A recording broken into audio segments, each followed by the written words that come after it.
Companies' change in leadership always signals employee layoffs. For every single company I have either worked for or read about, a change in leadership always leads to employee layoffs. I remember the first time it happened to me, the shock and betrayal as I packed up my desk. That feeling never truly left me. Whether it's the CEO, CTO, president, or even the senior manager, it always results in people being let go. It's as if they decided the old, experienced team wasn't good enough and chose to hire people based on their preferences. Or maybe they wanted to show progress right off the bat by implementing cost-cutting measures and removing unnecessary staff to prove they're improving the company. Sometimes, I even think they have a God complex and enjoy playing with people's lives because they have the power to do it.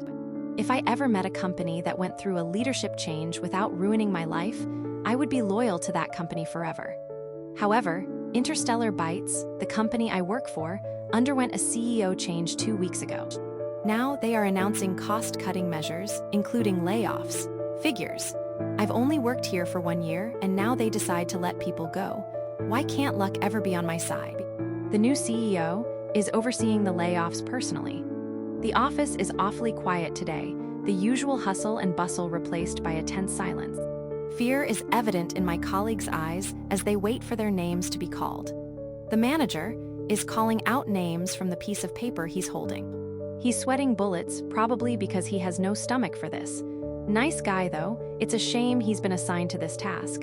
Called out. Wants to speak to you? I see stand up nervously from her chair.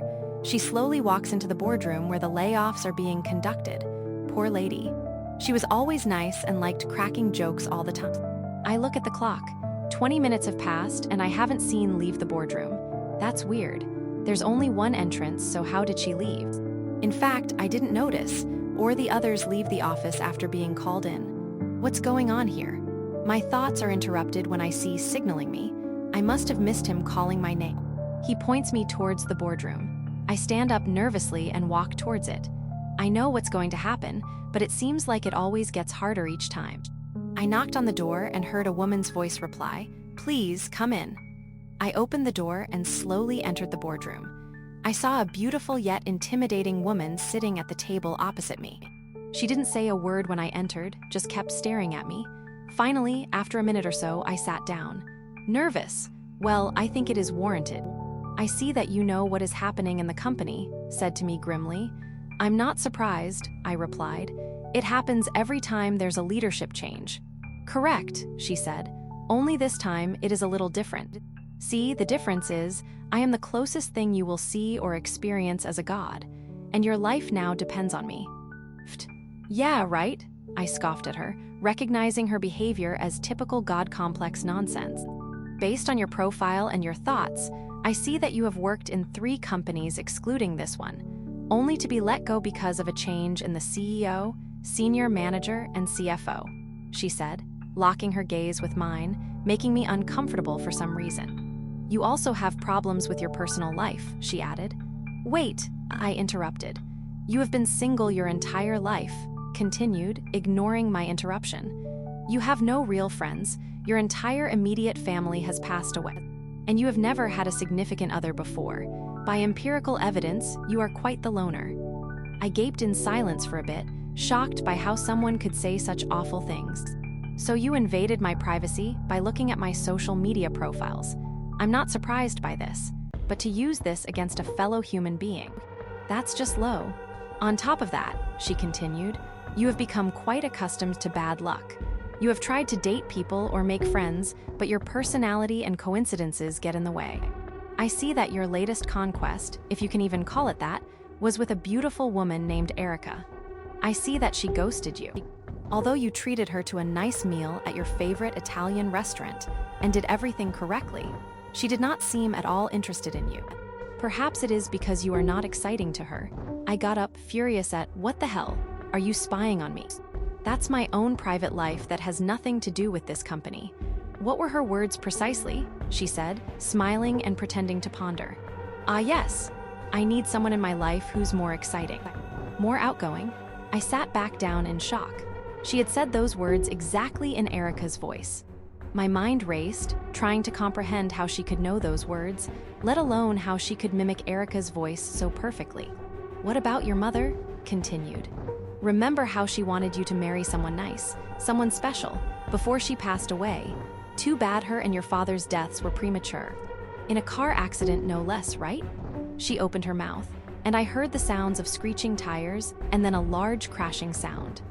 The horrifyingly familiar noises echoed in my ears, transporting me back to that fateful day.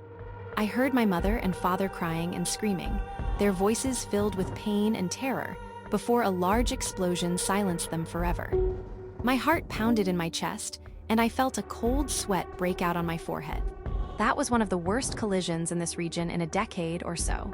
"Such unfortunate luck," continued, seemingly enjoying my torment and anguish. "And worst of all, you bore witness to it when you were 19, watching them die as they dropped you off at the university. They were so proud of you." I continued gazing at her, shocked into silence by everything she said and the sounds she mimicked. My mind was a whirlwind of emotions, grief, anger, and disbelief. How could she know such intimate details of my life? The memory of that day flooded back, the screeching tires, the deafening crash, and the sight of my parents' lifeless bodies. I felt a lump in my throat, and my eyes stung with unshed tears. Gaze never wavered, her eyes boring into mine as if she could see straight into my soul. The weight of her words pressed down on me, making it hard to breathe. I wanted to scream, to lash out, but I was paralyzed by fear and confusion. "Well, I do enjoy playing with my food for a bit. It has been fun, but the fun is over now," said to me with a grimace. Her expression hardened, and a chilling smile spread across her face. "Oh, and by the way, no one can hear you scream. You cannot escape." Suddenly, a brilliant white light flooded the entire room, so intense it felt like it was burning through my eyelids. I was blinded by it for what felt like seconds, maybe minutes. My eyes stung, and I could feel the heat from the light on my skin. I closed my eyes tightly and tried to feel around for anything familiar, like the door or the table, but I felt nothing. My fingers brushed through empty air. I reached for the handles on the chair I was sitting on. Nothing. Panic set in as I felt for the chair again. Still nothing. My heart pounded in my chest, and I shrieked, standing up at once. I used my feet to check for my chair, thinking I had gone crazy. But again, nothing. Before I had time to contemplate what to do, the room plunged into darkness. Pitch black. I opened my eyes and couldn't see a thing. Maybe I was permanently blind from that brilliant light. I looked all around me and saw nothing. I put my hands in front of me and couldn't even see their outlines. I used all my appendages to feel around for something, anything. Again, I was met with nothing. However, I felt a slight gust of air hit the back of my neck. It was very cold, sending a shiver down my spine. Then I heard a whooshing sound, like someone or something was moving around me, watching me, observing me. My breath quickened, and I could feel my pulse racing. Then I saw an outline of something that looked human in the void. That told me that I wasn't blind. I could see, and this was real, and it was moving towards me. My legs felt like lead, and I was rooted to the spot, unable to move. The figure grew clearer, its presence filling me with a sense of dread. It was tall and slender, with an almost ethereal glow. Its movements were slow and deliberate, as if it was savoring my fear. I wanted to run, but then all of my thoughts and memories came flooding into my mind. I realized that she was right. I was alone. Truly alone. No friends, no family, no one to go home to or share the joys of life with. No one who would lean on my shoulder or let me lean on theirs. Nothing awaited me in the future. Ending my existence now would probably save me a lot of pain in the future. My heart ached with the weight of this realization, and tears welled up in my eyes. So I stood still, closed my eyes, accepted my soon-to-be non-existence, and waited. I waited for a while, but felt nothing, heard nothing. Then I opened my eyes and saw myself back in the same boardroom, sitting in the same chair. The room was eerily quiet, and everything seemed unchanged. However, a foot away from me stood something human-like, almost womanly, but made of clear glass. Though the face was perfectly smooth with no defining features like eyes, nose, or mouth, I felt its gaze. The figure stood motionless, its presence both mesmerizing and terrifying. The figure then turned and walked towards the chair that had been sitting in and sat down. As it moved, its form shifted and morphed, the glassy surface rippling like water. Slowly, it transformed into a grim-faced, her eyes locking onto mine with an intense, almost predatory gaze. Interesting, you are not food. I will not get the same pleasure from consuming you as I did with the others. You could be useful, she said, her voice cold and calculating. She paused, appearing to contemplate what to do next, her fingers tapping rhythmically on the table. I can tell that you despise this world for what it is worth. If you serve me forever, I could give you purpose in life, something to look forward to escape your pitiful human existence and become something more divine, she said, her words dripping with a twisted allure. What say you? If you do not accept, your life will remain the same, as pathetic as it is. But you will not die, not yet anyway. My heart pounded in my chest and my mind raced. Maybe I was vulnerable at that moment. Maybe I was so weak-willed from everything I had experienced, everything that had been taken away from me, that I figured accepting a deal from the devil was better than suffering in life as an honorable man. I gazed back at her, my voice trembling as I said, "Yes, I accept your offer." "Good," smiled while keeping a cold and calculating aura. "I see a bright future ahead of you. I promote you to senior financial manager, which includes a much larger salary as well as a substantial immediate bonus. This is from all the people I have laid off today. Spend it as you see fit." She paused for a minute, her lips moving as if muttering something to herself quietly, then continued. "But know this, you cannot and will not make any friends ever again. You will remain completely devoid of any meaningful human contact or relationships. Doing so will violate our contract, and you must serve me whenever I call. No complaints. No questions asked." Suddenly, a document and pen materialized right in front of me. The contract was written in an elegant, almost archaic script with intricate designs along the borders. I realized now that it was a contract for my new promotion, plus everything she said about relationships and serving her. My hands trembled as I picked up the pen.